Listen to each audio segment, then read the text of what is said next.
Ela despertou em um corpo diferente, o de uma mulher imponente, de longos cabelos roxos que desciam como seda sobre os ombros. Ainda confusa, deixou o quarto em silêncio, sentindo o peso estranho daquela nova realidade ao seu redor. Foi então que ouviu o som. Pratos se quebrando.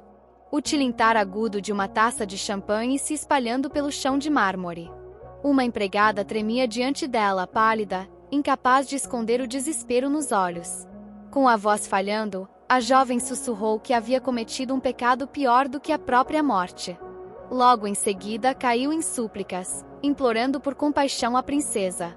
Princesa Débora. Ao ouvir aquele nome, um arrepio percorreu seu corpo. Débora era exatamente o nome da vilã da novela que ela costumava ler antes de morrer em sua vida anterior. Na história original, Débora era conhecida por sua crueldade, uma mulher que espalhava maldade por onde passava e que, no fim, estava destinada a um desfecho miserável, a prisão e o abandono. Mas agora ela era Débora. E, se quisesse sobreviver, precisaria mudar completamente aquele destino já escrito. Antes que pudesse organizar os pensamentos, a porta se abriu lentamente. E quem entrou foi seu pai, George Seymour. O homem que entrou no quarto carregava uma presença pesada e intimidadora. Era George Seymour, o grande mestre dos magos da lendária dinastia Seymour, uma família conhecida em todo o império por seu imenso poder mágico e por sua frieza quase desumana. Seu olhar era gelado.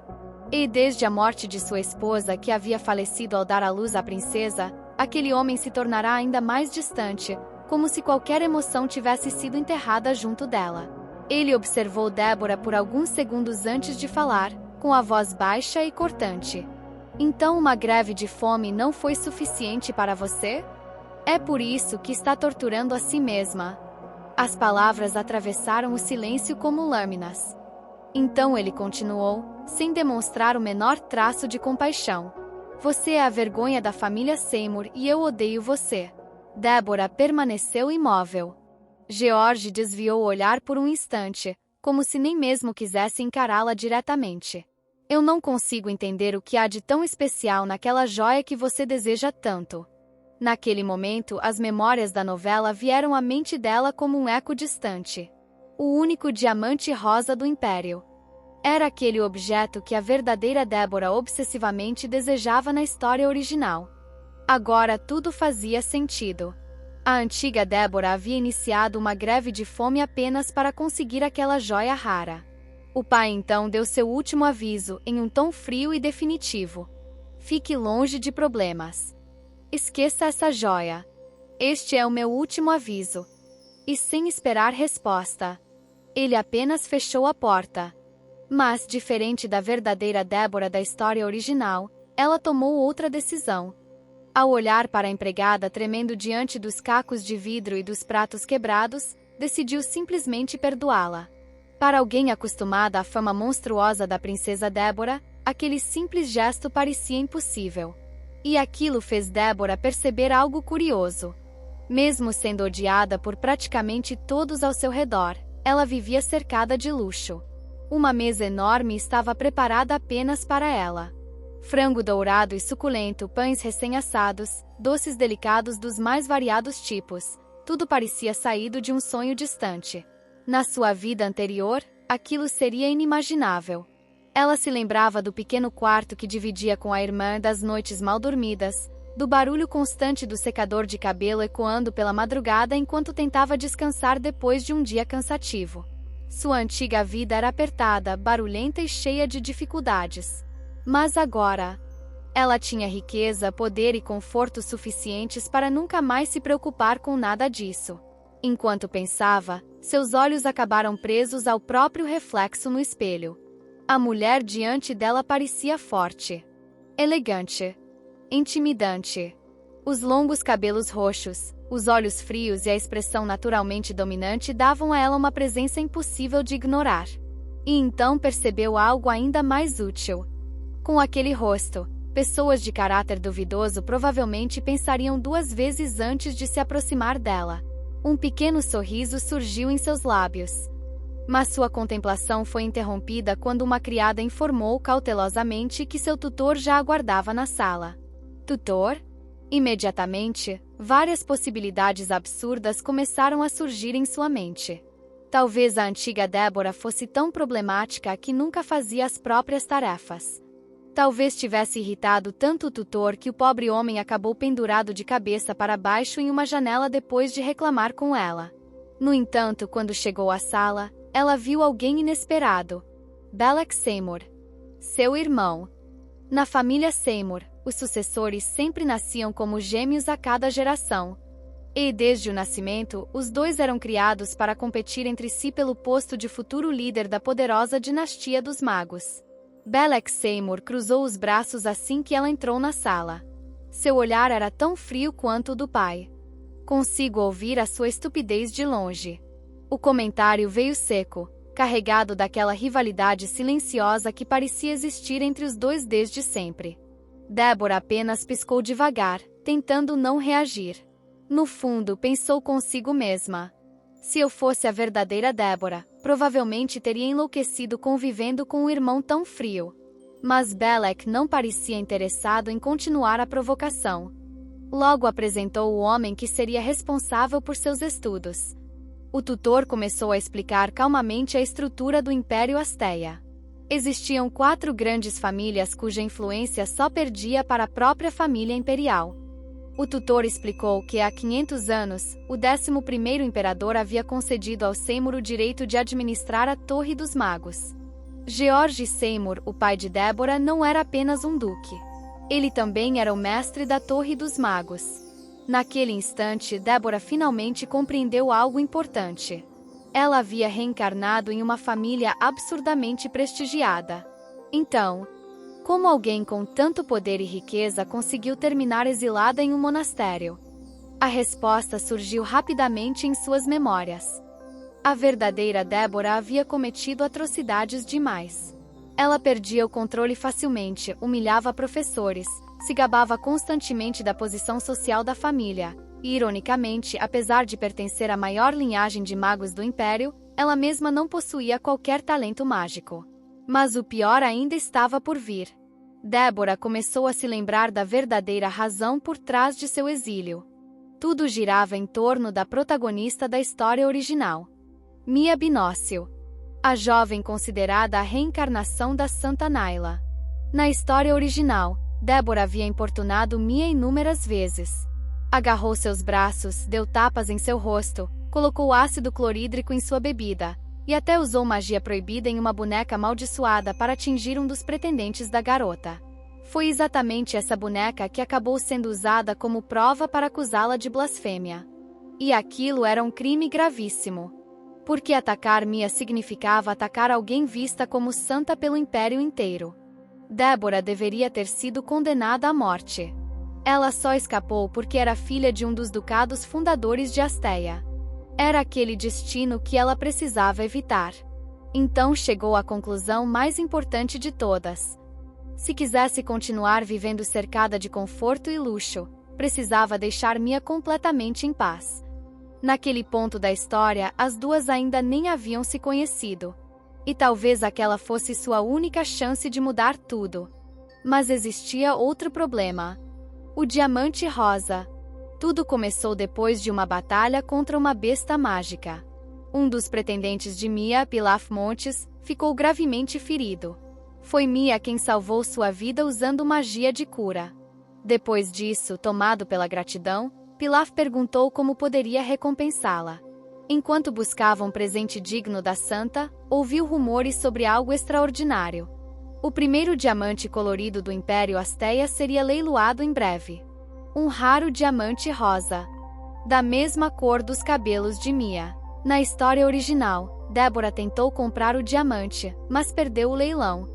Quem venceu foi Pilaf. E ele entregou a joia para Mia. Foi ali que os verdadeiros infortúnios começaram. Mia apareceu na academia usando o diamante em toda sua elegância e pureza.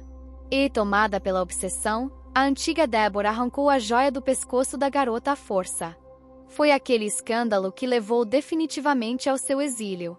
Agora, porém, a joia ainda não havia sido vendida. O diamante estava pronto. Faltava apenas receber sua coloração rosa. Enquanto isso, os nobres do império comentavam animadamente sobre o futuro leilão. Será que Pilaf Montes dará o diamante à santa? É o único diamante colorido conhecido em todo o império. O preço será astronômico. A senhorita Débora está afastada há tanto tempo que não há possibilidade de competir. Quem deve vencer é Pilaf Montes, a menos que ela tenha o apoio do duque. George, porém, estava desconfiado. A filha extravagante que antes gastava fortunas e fazia greves de fome por joias, de repente havia parado completamente. Aquilo parecia estranho demais. Foi então que Débora decidiu agir. Para chamar a atenção do pai, apareceu no jardim de rosas que pertencera à falecida duquesa.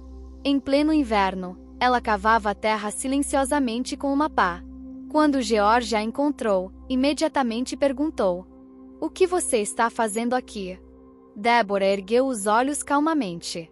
Estava olhando as rosas. O pai franziu a testa. Rosas? Ela passou os dedos delicadamente sobre uma das flores preservadas por magia. É algo que não posso ver durante o inverno. George permaneceu em silêncio. Então Débora perguntou de maneira inesperadamente tranquila: "Existe realmente diferença entre um diamante e uma flor?" O duque não entendeu. Ela continuou: "A magia de conservação aplicada a esta rosa impede que ela murche. Os diamantes também não mudam com o tempo. Então, por que são tratados de maneira tão diferente?" George respondeu friamente: "Uma joia é apenas luxo material. As flores cultivadas por sua mãe eram diferentes." Mas Débora balançou a cabeça devagar. "Não foi isso que minha mãe cultivou." Ela então retirou uma pequena carta. "As flores morrem no inverno, mas florescem novamente na primavera." E entregou o papel ao pai. Na assinatura estava escrito: "De Marian para George." Por um instante, o olhar frio do duque vacilou. Talvez pela primeira vez em muitos anos. Sua voz saiu baixa, quase emocional. "Onde você encontrou isso?" Débora olhou para o jardim coberto pelo frio do inverno. Entre as rosas. Naquele momento, Débora finalmente entendeu o quão perigoso era brincar com o passado daquela família. Enquanto observava o pai em silêncio, Débora se lembrou de algo importante da história original. As cartas da duquesa Marian não haviam sido encontradas por ela. Quem as descobria originalmente era Mia Binócio. Na história antiga, Mia havia sido sequestrada pelos irmãos Seymour.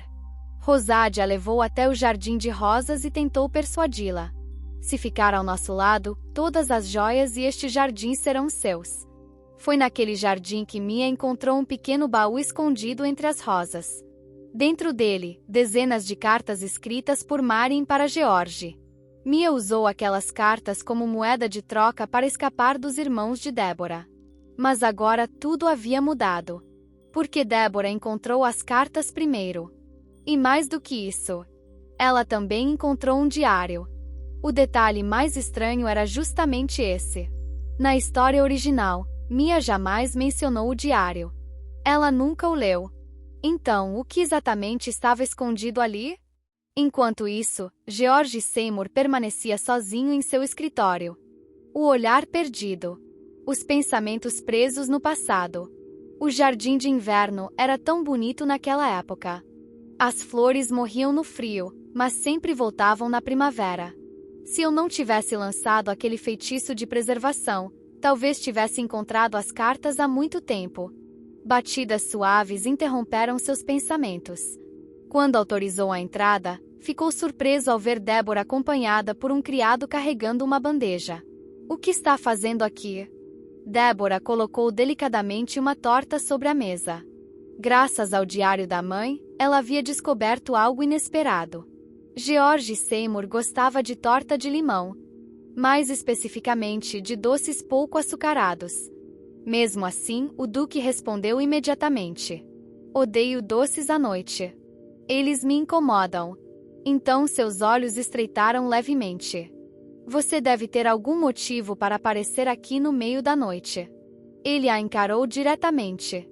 "Quer algo em troca das cartas?" O silêncio pesou na sala. Se veio pedir o diamante rosa, pode se retirar. Mas Débora surpreendeu o pai mais uma vez. Não estou aqui para pedir nada. Então retirou outra carta. Aquela carta era única ou existem mais? Existem várias. Seu olhar ficou distante. E você descobrirá isso no momento certo. Então ele voltou a encará-la. Usando as cartas de sua mãe como desculpa. Você ainda quer o diamante rosa? Débora desviou os olhos por um instante. Eu nunca disse isso. Depois ergueu a carta devagar. Vou entregar uma por vez. Ela sorriu discretamente. Porque o senhor ficaria triste se lesse todas de uma vez. Depois de um longo silêncio, apenas disse: ficar sentado trabalhando o dia inteiro é cansativo. Ele se levantou lentamente. Acho que vou caminhar um pouco. Então olhou para o chá na mesa. O chá estava forte demais. Você não conseguirá dormir se beber muito disso. E completou quase casualmente. Da próxima vez, prepare chocolate quente. Débora congelou por um instante. Da próxima vez. Isso significava que haveria um próximo encontro. Quando George saiu da sala sem dizer mais nada, ela lentamente começou a entender. Nós vamos nos ver novamente. Os dias passaram. E as visitas continuaram. Toda vez, Débora levava uma nova carta. Toda vez, George esperava por ela. Enquanto o pai lia silenciosamente os escritos da falecida esposa, Débora começou a perceber algo estranho dentro de si. Talvez eu esteja ficando obcecada demais com isso. Foi então que George finalmente perguntou: você vem aqui porque quer alguma coisa? O olhar dele tornou-se investigativo. É por causa do diamante rosa? Débora pensou rápido. Muito rápido. Achei que isso poderia se tornar um vínculo entre vocês dois. Ela baixou os olhos. Afinal, eu sou filha dos dois. George permaneceu em silêncio por alguns segundos. Então perguntou: você tem tempo livre neste fim de semana? Ela ergueu o rosto, surpresa. Sim. Então vamos sair para comer. Débora piscou lentamente. Aquilo era tão inesperado que ela não conseguiu esconder totalmente a expressão. George percebeu imediatamente. Estranho. Achei que você ficaria mais feliz. Ela pensou consigo mesma. Ele é muito perspicaz. Mesmo sem poder sair livremente, tomar chá e conversar com meu pai desse jeito, já é divertido. Mas o próprio George começava a ficar inquieto. Ansioso. Se existe algo que você deseja, diga diretamente. A tensão aumentou entre os dois. Débora ficou nervosa. Será que elogiei demais? Nesse instante, alguém bateu na porta. Um assistente entrou rapidamente. Duke e seus subordinados já estão reunidos. Débora aproveitou a interrupção imediatamente. Já que o senhor está ocupado, eu vou indo. 2 dias depois. George reservou um restaurante inteiro apenas para os dois. Não havia outros clientes. Nem ruídos. Nem interrupções. Até os talheres eram decorados com diamantes. Enquanto experimentava os pratos luxuosos, Débora comentou: está delicioso. Então olhou ao redor. Mas por que não há ninguém aqui? George ignorou completamente a pergunta. Em vez disso, perguntou calmamente: você trouxe outra carta hoje? Débora assentiu. George desviou o olhar. Desde que começou a me entregar essas cartas, tenho sentido alegria todos os dias. A voz dele ficou mais baixa. Essa era sua intenção? Débora sorriu discretamente. Fico feliz que esteja gostando. Então aproximou a carta do peito. Hoje quero entregá-la de uma maneira diferente. George apenas respondeu: tudo bem. Mas internamente ele já sabia. Esses encontros haviam se tornado a parte mais importante de seus dias. Porque sua vida era apenas trabalho. Silêncio. Solidão. Mas com ela, os dias deixaram de ser entediantes. Débora então perguntou: pai, posso pedir para fechar os olhos? George ergueu uma sobrancelha. Meus olhos? Depois da refeição, ela se levantou lentamente. Hoje vou ler a carta para você. Então respirou fundo. Por favor, feche os olhos. Preciso me concentrar. George obedeceu em silêncio. E Deborah começou a ler. Você não está aqui e o frio faz meu coração doer ainda mais. A voz dela ecoava suavemente pela sala. Sempre que sinto o delicado aroma das flores brancas, penso em você. George abriu lentamente os olhos. Marin adoraria esse poema. Então pegou a carta. Querido George, estou lendo poemas de Schubert recentemente. Ele se tornou meu poeta favorito. Feche os olhos e imagine o perfume das flores brancas permanecendo na ponta do nariz. Sempre que isso acontecia, eu imaginava você. Deborah observou silenciosamente. Ela havia encontrado o poema propositalmente.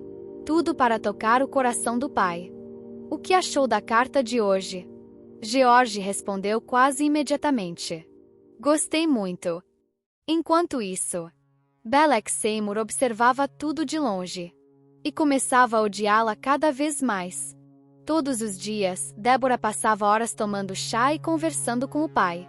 Algo que ele próprio jamais teve. Então começou a fazer planos. Quando seu debut acontecer neste outono, vou casá-la imediatamente. Seu sorriso era frio. Já encontrei o candidato perfeito. Louis Gazel. O mesmo homem nojento que perseguia Mia na história original. Aproveite o tempo que resta aqui, Deborah. Belleck aproximou o rosto do dela. Você não tem talento mágico. Não tem inteligência. Tudo o que possui é um rosto bonito. Então concluiu friamente. Vou entregá-la a um pervertido útil. Deborah sentiu o sangue gelar. Mas respondeu imediatamente. Isso não vai acontecer. Belleck riu. Não diga bobagens. Mulheres nobres precisam se casar. Então a ameaçou. Ou pretende acabar em um monastério. Aquelas palavras eram reais. No Império Azteia, mulheres aristocratas precisavam se casar após atingirem a maioridade.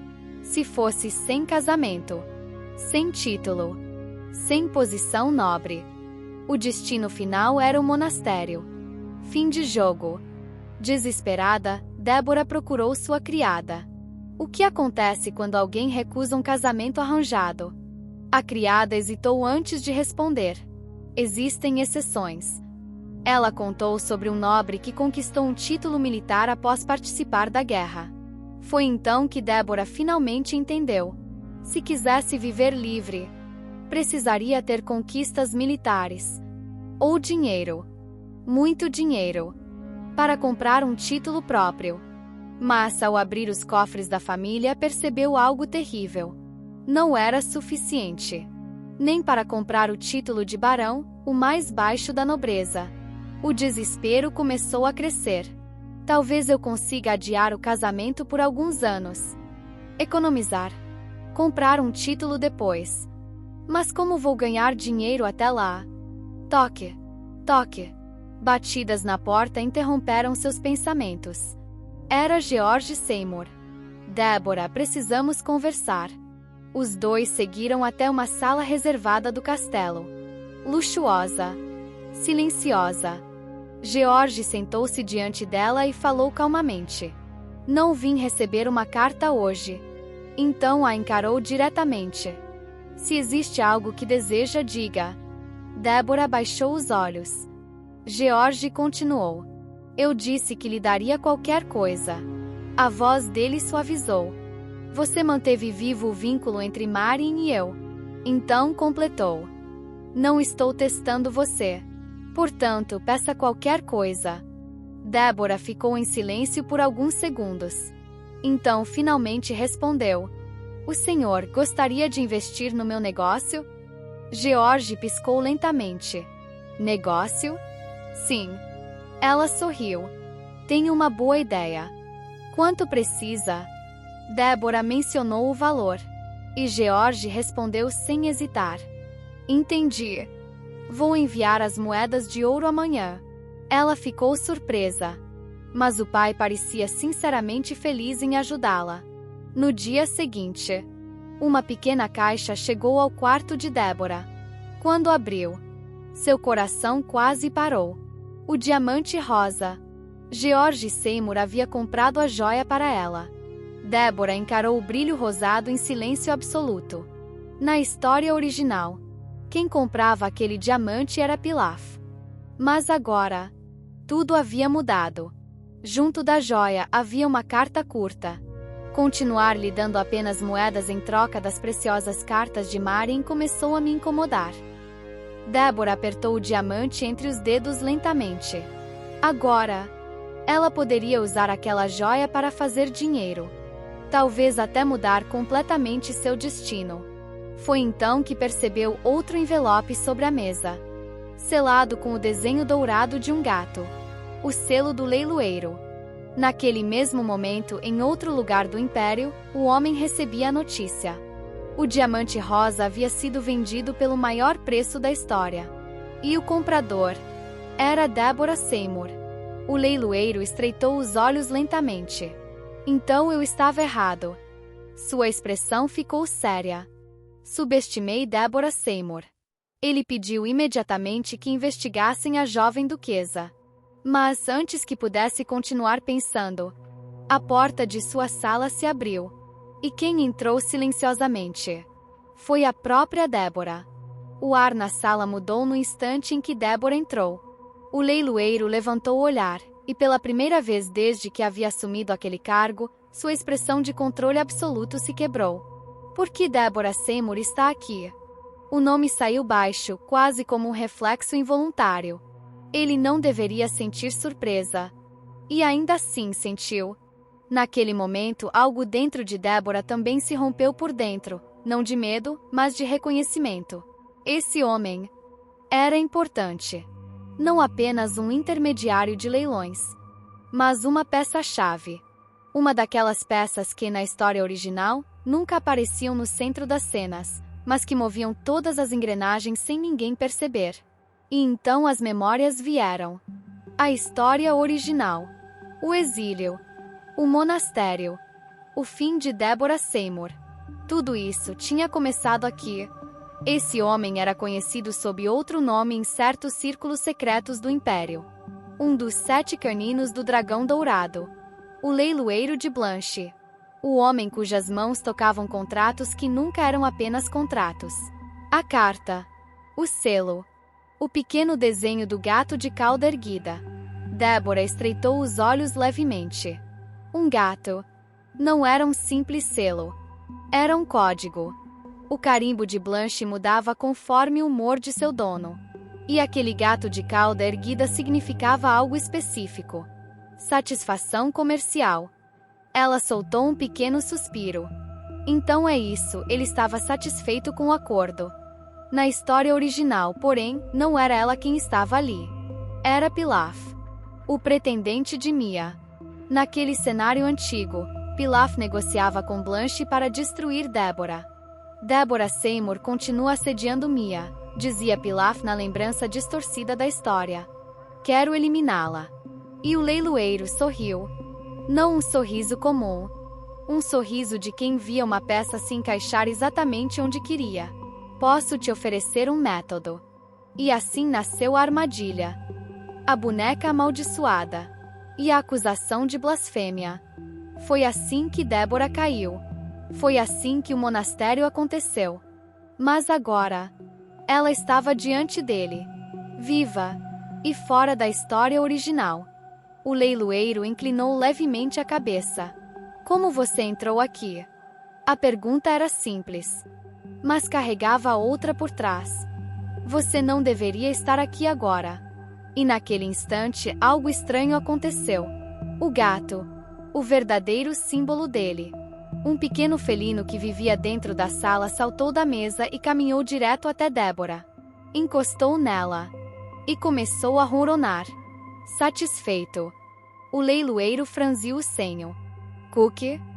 Mas o gato já estava de barriga para cima, como se tivesse encontrado algo que aprovava completamente. Deborah percebeu na mesma hora. Erva de gato. Ela havia colocado propositalmente no tecido. Uma pequena manipulação. Um teste. E o gato respondeu como esperado. Ela não sorriu. Só confirmou mentalmente. Funciona. O leiloeiro observou aquilo com atenção renovada. Sente-se, senhorita Débora. Ela se sentou. Calma. Quase educada demais para alguém com sua reputação. O que você fez com o cookie? Me dê 99 moedas de ouro se quiser saber. Ele soltou uma risada curta. Você realmente gosta de negociar. E então o clima mudou. Não era mais apenas curiosidade. Era reconhecimento. Primeiro pedido, disse Débora. Informações sobre Louis Gazelle. O leiloeiro recostou na cadeira. Filho mais velho de um lorde do oeste. Territórios ricos em prata. Influência crescente. Ele pausou. E muito distante das terras do Seymour. Os olhos de Débora estreitaram. Então é isso. Isolamento. Belek não estava apenas protegendo ela.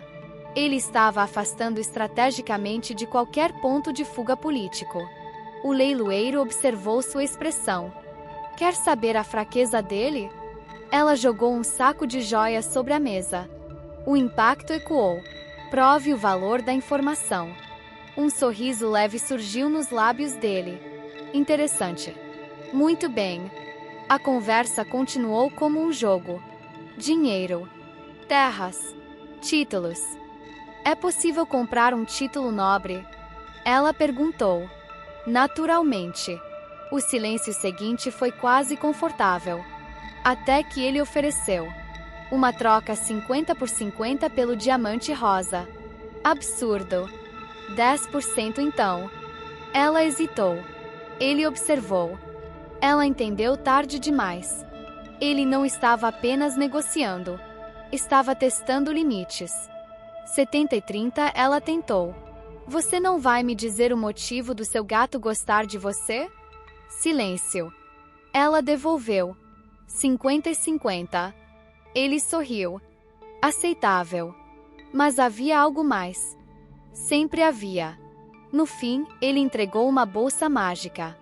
Um artefato absurdo. Expandia espaço. Ocultava riqueza. Praticamente um dispositivo de desaparecimento financeiro. Débora segurou a bolsa como quem segura uma chave de futuro. E então pensou quase ironicamente. Isso aqui é uma máquina de sonegação de impostos. O leiloeiro ouviu sua ideia seguinte e inclinou a cabeça.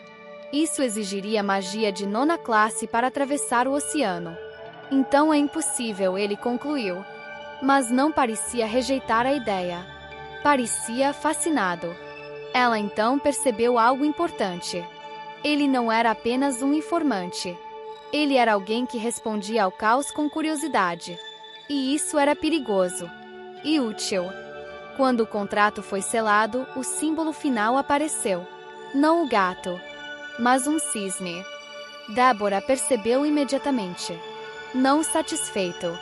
Ou talvez apenas não completamente satisfeito. Ela sorriu de leve. Então te vejo de novo. Então ele desfaz a magia que estava ao redor dele e que ocultava sua verdadeira aparência. Ele volta a ser aquilo que ele era, um rapaz loiro com olhos azuis, azuis claros, parecia um céu, né? Mas ele tinha uma língua bem afiada, né? Ele disse, não sou do tipo que suprime a própria curiosidade. Ela é diferente dos rumores. Quem ela é realmente? Se quiser continuar essa história, porque claramente isso aqui está só começando a ficar perigoso, se inscreva para não perder os próximos capítulos. Na história original, tudo parecia simples. Uma vilã que se destrói por obsessão. Mas agora, ela estava começando a ver algo diferente. Alguém estava conduzindo os fios por trás das cenas.